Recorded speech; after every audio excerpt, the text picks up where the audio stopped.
Libra, kamusta sa Sun, Moon, Rising, Venus, Signs, or Cross Watchers? Ito po yung reading ninyo para sa first week of March.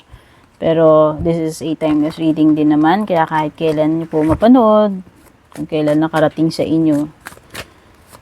Yan. Bago ka man dito matagal na Libra, maraming salamat sa pag-drop by para manood or palaging pagsubaybay ng aking mga readings. Nais kong malaman nyo na malaking tulong yung pag-share nyo ng mga readings ko, yung hindi nag-i-skip ng mga ads, yung mga nag-member, yung mga nag-avail ng subscription, pati na rin yung mga nag-avail ng private readings natin. Maraming salamat din sa mga nag-avail ng Valentine promo readings ko. Mga interesado sa private readings ko, tignan nyo na lang yung mga nakasulat sa description.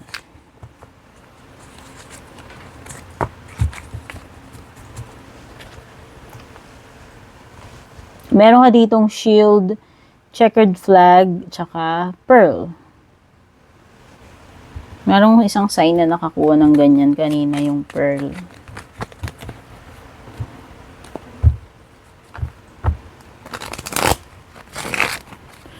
Ewan ko, pero ang pumasok sa isip ko when I was looking at this card is checkpoint Libra. Maybe you've reached a certain checkpoint pagdating dito sa buhay mo. It could be progress or milestone sa buhay mo.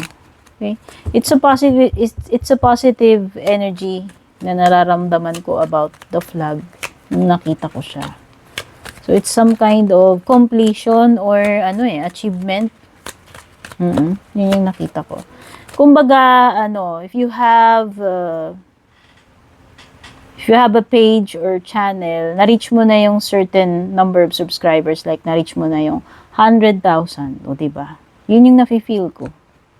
So parang, this is advancement, leveling up para sa'yo, Libra, or a big accomplishment, kung ano man yung bagay na yan na makukumpleto mo, matatapos mo, o diba? Meron ka matatapos kasi ayan parang parang mala finish line din siya. O diba? So congratulations Libra.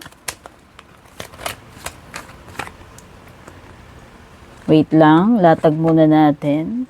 So yung mga signs na napipick up ng cards dito, if ever na relevant ito sa situation mo, merong Aries energy, Leo, Cancer, Sagittarius. Strong energy ng Cancer. Pwede rin may Libra na kapareho mo. Strong energy ng Cancer at saka Leo. Meron ding timing na lumitaw dito. Autumnal equinox. Kuha rin tayo ng mga cards para sa iyong love life, Libra. Ano yung latest chika ng mga spirit guides natin? Ang pinakamainit na balita, chika ng mga spirit guides pagdating sa love life ni Libra this first week of March. Ano yung latest chismis?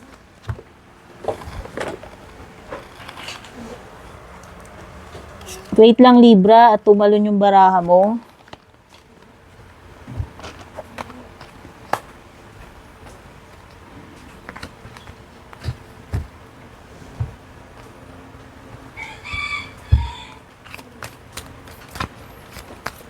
Oy, mag-ingat ka Libra ha. Be on your guard. May parang warning dito. Kailangan mong gumawa ng iyong defense. Defense system. Mukhang merong some kind of threat or kalaban. Yes. You need to or maybe it's about setting boundaries, no? Kung merong mga unwanted energies or mga invasion ng privacy. Yung mga taong lumalagpas dun sa mga dapat lang nilang kung hanggang saan lang dapat sila sa'yo. Pero pwede rin may mga intruder dito. O basta i-secure mo. Meron kang dapat i-secure dito sa sarili mo. Oo.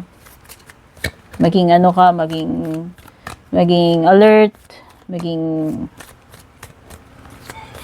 maingat sa mga kalaban or threats, possible threats, or yung mga yung mga invaders. Yan, may magi-invade dito. Whether energies yung mga magi-invade na yan o yung mga literal na tao or specific person. You also have Pearl. Maybe merong mag-open up sa'yo, Libra. Pwedeng merong sa'yo, magko-confess, magsasabi. This person will pledge loyalty to you. Baka. Siguro. Maglalahad ng mararamdaman. Malalim ito. May hugot itong person na to. Whether ikaw yan, ikaw ba itong humuhugot or merong huhugot sa'yo na malalaman mo yung kailaliman ng nararamdaman nitong tao na to. There could be hidden things, Libra. So you should dive deep. Use your intuition. No? Don't trust yung mga... Kumbaga, don't judge the book by its cover or don't trust yung superficial na nakikita mo. Halimbawa, tubig. Kala mo mababaw lang, ang lalim pala. Pwedeng ganun.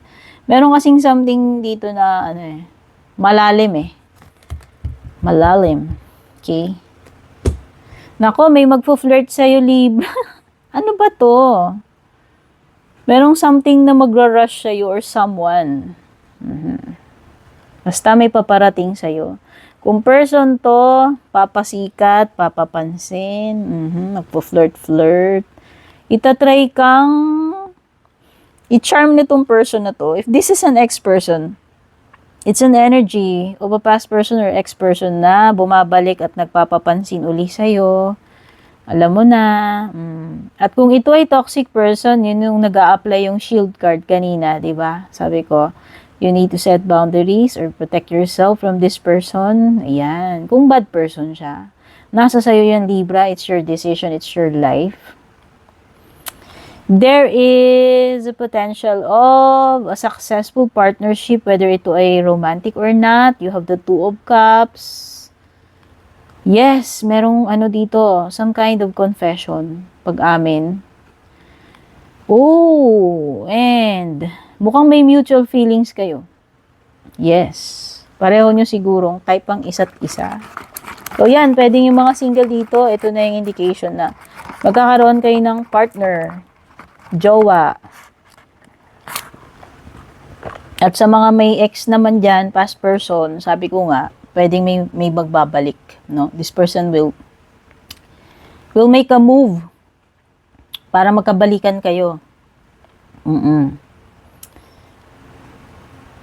Some of you, pwedeng bumigay katawan, ha? So, a period of rest is needed. Some of you, pwedeng lang kayo, burned out. May burnout lang. Kailangan nyo siguro mag-recharge ng batteries nyo, Libra. Baka na-drain yung mga energy ninyo nitong mga nakaraan. So, definitely you need to recalibrate, recharge your energies. Yung iba sa inyo, this is a period of isolation. Gusto nyo muna mapag-isa. Ayaw nyo muna ng mga istorbo. Gusto nyo muna ng peace and quiet. Para naman makapagpahinga kayo. This is a moment of silence. No? Okay? Pwedeng iba yan yung kinikrave ninyo or kailangan ninyo. Kailangan yung gawin.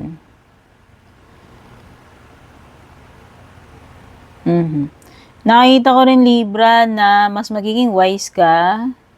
Iwasan mo tong mga toxic people, toxic energies. Para lang wala ng conflict siguro. Mas magiging wise ka hindi ka papatol. kumbaga, yung energies mo, hindi mo aaksayahin sa toxicity. Kasi parang may some kind of conflict dito or competition o pagtatalo.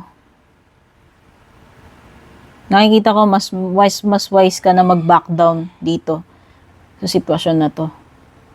Okay? Minsan hindi naman hindi lahat ng bagay dapat ilaban. So ito yung sitwasyon na yung Libra.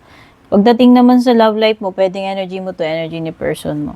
No, okay, yung iba dito, may away. May away. Oh. At pwedeng itong awayan na to, pwedeng simpleng tampuhan, alam mo yun, mag-escalate, lumala, pwedeng mauwi sa, disconnection, cool off, or break. Ayan. O pwedeng iba, kahit hindi kayo maghiwalay, mag-aaway kayo, mangyayari, silent treatment naman. Parang Cold War, ganun. Ganun. Ganun yung laban, Libra. Ito sa love life mo ngayon. Ayan. Meron talaga mag-e-express ng pagmamahal sa Libra, oh. Whether tatawagan ka nito, i-chat ka, kukontakin ka. May love call, eh. Basta may magpaparamdam, magpuprove sa iyo niya, magpapahiwatig, magde-demonstrate ng kanyang pagmamahal sa iyo or attraction. Iniisip ka nitong person na to. And this person will let you know ano yung nararamdaman niya. So, sabi ko nga, parang may pagtatapat, di ba? Kanina. O baka magulat ka na lang, merong umamin sa'yo, tumawag sa'yo, basta. Ayan, merong something na magandang nagmamanifest dito. Kaya yung mga singles dito, ayan na. Ito na talaga yung gusto mo in a person, in a relationship. At mukhang kung single ka, yan yung person na darating sa'yo. Libra. O, itong dalawang card dito, ibang energy. Kasi nga, ito yung nag-aaway, ito yung possible na maghiwalay, o ito kasi, kaya naman pwede nga pag-aawayan yung selosan, insecurity. Oo, napufrustrate ka or napufrustrate siya dito sa pagiging, flirt nung isa or hindi, kahit naman hindi nagpo-flirt, basta parang may energy lang na nagkaselosan dito eh. Kaya tuloy parang nawawalan na ng gana yung isa and pwedeng nawawalan na rin ng tiwala. Okay?